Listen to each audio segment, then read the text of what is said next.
2025 का चुनावी सियासी अखाड़ा समाप्त हो चुका और इस चुनावी सियासी अखाड़े में यानी नीतीश और तेजस्वी के दो दो हाथ में तेजस्वी की करारी हार हुई। कल तक जो पार्टी बिहार की सबसे बड़ी पार्टी आरजेडी हुआ करती थी, जो आरजेडी बिहार में एक छत्र राज किया करती थी, लगातार इस बार चुनाव में फिसड्डी साबित हुई।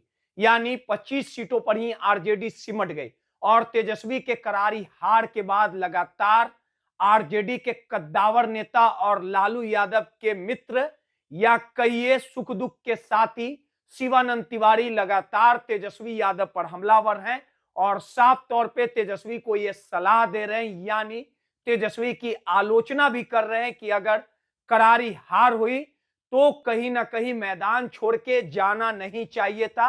यानी शीतकालीन सत्र में तेजस्वी के नदारद के बाद लगातार शिवानंद तिवारी ने सवाल उठाया था। लगातार शिवानंद तिवारी ने यहां तक कह दिया था कि जिस लालू यादव से आम जनता हो या कार्यकर्ता हो या बिहार की कोई जनता हो आसानी से मुलाकात कर सकती है, अपने सुख दुख को बता सकती थी, लेकिन जब से आरजेडी की बागडोर तेजस्वी यादव के हाथों में गई, आरजेडी के सर्वा नेता तेजस्वी यादव अब युवराज बन चुके हैं। यानी उनसे मुलाकात कर पाना एक विधायक हो या कार्यकर्ता हो आसान राह नहीं है। यानी संजय यादव पर भी उन्होंने इशारों इशारों पे साफ तौर पे निशाना साधा था और मुफ्त का सलाह तेजस्वी को यह दिया था कि तेजस्वी को धरातल पर काम करना पड़ेगा।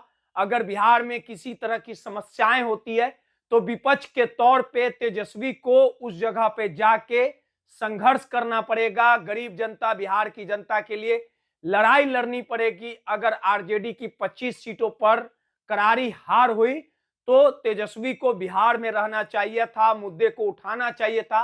ये तमाम वक्तव्य कहीं ना कहीं शिवानंद तिवारी ने चुनाव हारने के बाद दिए थे। एक बार फिर से शिवानंद तिवारी ने तेजस्वी को सलाह दिया है और आलोचना की है।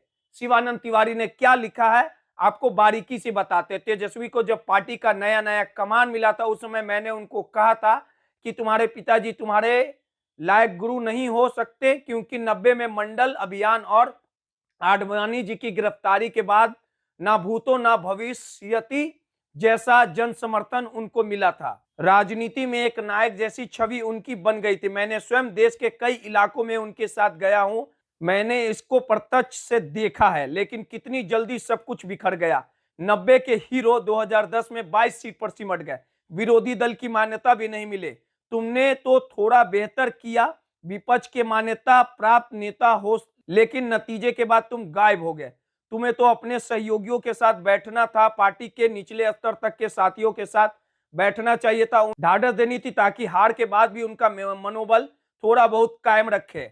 लगातार ये बातें शिवानंद तिवारी ने कही है। शिवानंद तिवारी ने आज तेजस्वी को साफ लफ्जों में कहा है कि संजय और जगदा भाई दोनों ने तुम्हारी आंखों पर पट्टी बांध दी थी, खूब हरियाली दिखाई, एवज में दोनों ने भरपूर हासिल भी कर लिया। तुमको भी वो अच्छा लगता था। सब कुछ लूट जाने के बाद जब सत्य सामने आया तो तुम सामना नहीं कर पाए। मैं तो सलाह दूंगा कि तत्काल वापस लौटो, बिहार घूमो, नेता की तरह नहीं बल्कि कार्यकर्ता की तरह उनसे बराबरी से मिलो, साहब की तरह नहीं, तभी भविष्य बचेगा। याद रखना, किसी का इंतजार नहीं करता तुम्हारा शुभचिंतक शिवानंद तिवारी। यानी शिवानंद तिवारी ने एक ऐसी बातें कही है जो सिर्फ आपका हितैषी, आपका हित चाहने वाला, आपका अच्छा चाहने वाला, आपके बुरे समय में आपका साथ दिखाने बताने वाला, आपको रास्ता दिखाने वाला, साफ तौर पे शिवानंद तिवारी ने कड़वी बातें कही है।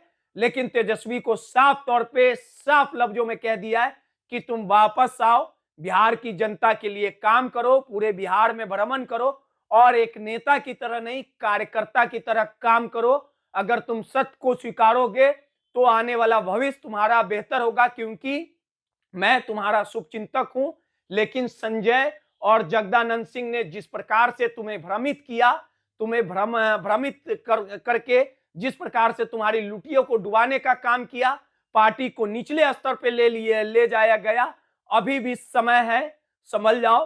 तेजस्वी तुम बिहार की जनता के सुख दुख में साथ दो। ये तमाम वक्तव्य कहीं ना कहीं शिवानंद तिवारी ने कही है।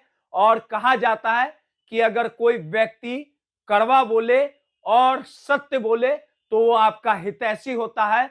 कुछ इसी तरह का हितैषी का काम शिवानंद तिवारी सही सलाह तेजस्वी को दे रहे।